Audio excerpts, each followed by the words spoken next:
Hi everyone, in my first video I have discussed about formation of energy bands and classification of semiconductors. In my today's video, I'm going to explain about Fermi level, Fermi function and carrier concentration in semiconductors. Fermi level in semiconductor. Fermi level is the level where the Fermi function value is half. What is Fermi function here? Fermi function is a probability function. It defines the probability of occupancy of electrons. This can be represented by the formula f of E is equal to 1 by 1 plus exponential E minus EF by KT, where EF is Fermi level, K is Boltzmann constant, T is temperature. At E is equal to EF, the Fermi function value is 1 by 2. The level where the Fermi function value is 1 by 2 is known as Fermi level. By taking as this a reference level, one can define the distribution of charges in the conduction band and valence band. In the case of intrinsic semiconductor, the Fermi level lies exactly in the middle of conduction band and valence band. Whereas in n-type semiconductor, the Fermi level lies exactly in the middle of bottom level of the conduction band and donor level. In the case of p-type semiconductor, the Fermi level lies exactly in the middle of acceptor energy level and the upper level of the valence band. Now, the variation of Fermi function in semiconductors with temperature we are going to see here. At T is equal to 0 Kelvin. In this figure, we are going to see this at different temperatures.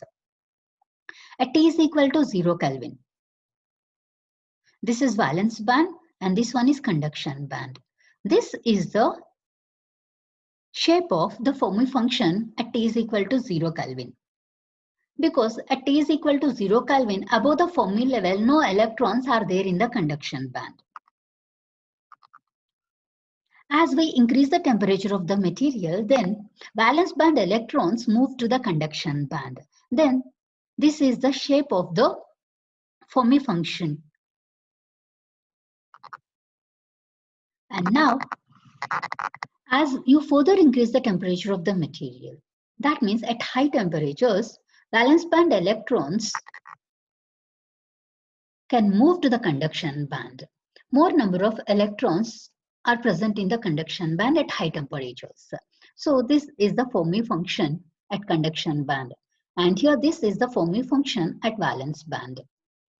You can see the bands at conduction band and valence band at high temperatures.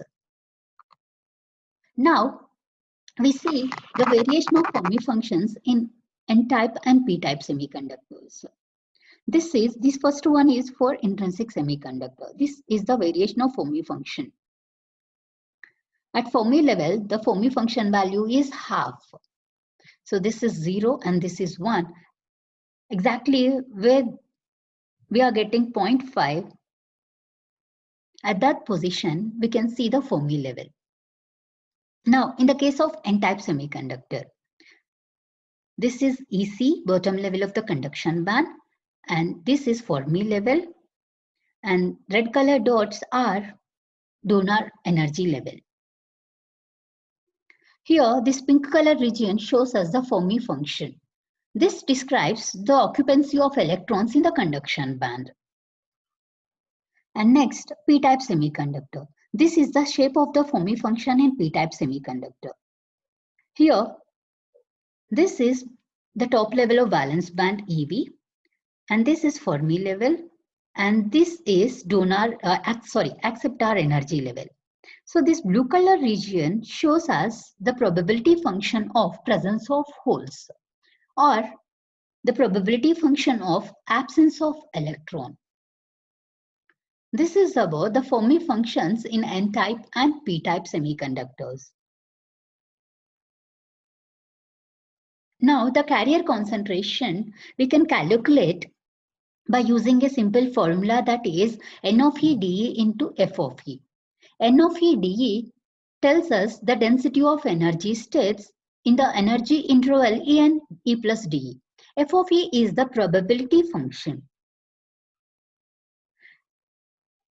Here, this diagram shows us the carrier concentrations of intrinsic semiconductor, N-type semiconductor, and P-type semiconductors. Here we calculate the carrier concentrations by multiplying density of energy states with Fermi function. Here, in the first graph, this blue color line shows us the density of energy states in the conduction band. And this brown color line shows us about the density of energy states in the valence band. By multiplying this density of conduction energy states with the Fermi function at conduction band, we can get carrier concentration in the conduction band. And by multiplying valence band energy states with the Fermi function at valence band, we get carrier concentration in valence band. Now, these two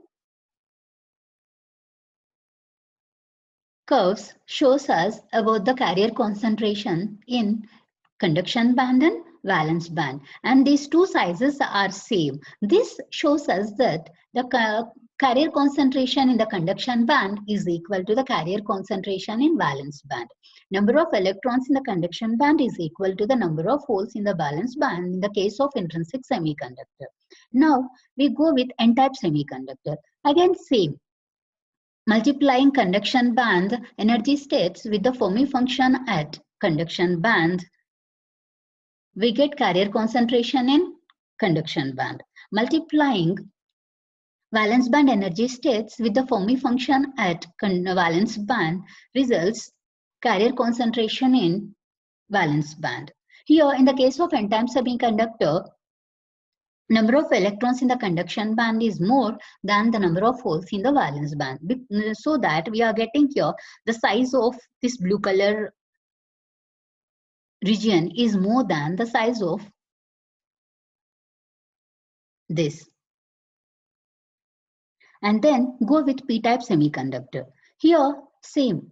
Multiplying these conduction band energy states with the Fermi function at conduction band results carrier concentration in conduction band.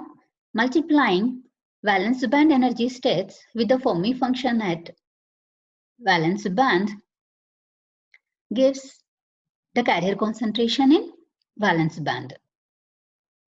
Here, this P-type semiconductor tells us about the carrier concentration. That means the holes in the valence band is more than the electrons in the conduction band.